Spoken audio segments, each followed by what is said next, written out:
Hello every one.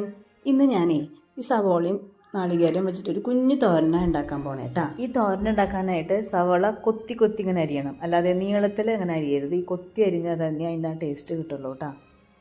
ഞാൻ സ്കൂളിൽ പോയിരുന്നപ്പോൾ അമ്മ എനിക്ക് ഉണ്ടാക്കി തന്നിരുന്ന, പെട്ടെന്ന് ഉണ്ടാക്കാൻ പറ്റുന്നത് കൊണ്ട് അമ്മ ഉണ്ടാക്കി തന്നിരുന്ന ഒരു തോരന അത്. അന്ന് സ്കൂളിലൊക്കെ ചാറുകറി ഒന്നും കൊണ്ടുപോകാറില്ല, കാരണം അത് ചെരിച്ച് വെക്കുമ്പോൾ ബുക്കിലൊക്കെ ആവുമെന്ന് വിചാരിച്ചിട്ട് ചാറുകറി ഒന്നും തരില്ല, തോരനുകൾ മാത്രമേ ഉണ്ടാക്കി തരാറുള്ളൂ. അപ്പോൾ ഇങ്ങനെ ഒരു പെട്ടെന്ന് ഉണ്ടാക്കി തരാൻ പറ്റുന്നത് കൊണ്ടും നല്ല ടേസ്റ്റും കേട്ടോ. അതുകൊണ്ട് ഇങ്ങനെ ഒരു തോരൻ ഉണ്ടാക്കി തരാറുണ്ട്. അന്ന് അതിനോട് വലിയ പ്രാധാന്യമൊന്നും ഉണ്ടായിരുന്നില്ല, പക്ഷേ ഇന്ന് പെട്ടെന്ന് എനിക്കതിൻ്റെ ഒരു ഓർമ്മ വന്നു, അമ്മേനെ ഓർമ്മ വന്നു. അപ്പോൾ ഒന്ന് ഉണ്ടാക്കാമെന്ന് വിചാരിച്ചു. ഒട്ടും ആ ടേസ്റ്റിന് മാറ്റം വന്നില്ല കേട്ടോ. അന്നൊക്കെ നല്ലത് ഉണ്ടാക്കി തന്നു കഴിഞ്ഞാൽ നല്ലതാട്ടോ എന്ന് പറയാനായിട്ട് ഒരു മടിയാണ് എല്ലാവർക്കും.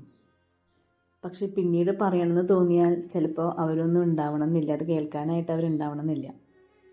അപ്പോൾ ഇതുപോലെ ആരെങ്കിലും ഇങ്ങനെ പറയാൻ മടി തോന്നിയിട്ടുണ്ടെങ്കിൽ ഇനി മടിക്കണ്ട കേട്ടാ. അപ്പോൾ ഇന്നത്തെ വീഡിയോ ഇഷ്ടമായാൽ സബ്സ്ക്രൈബ് ചെയ്യുക, ലൈക്ക് ചെയ്യുക, ഷെയർ ചെയ്യുക, കമൻറ്റ് ചെയ്യുക.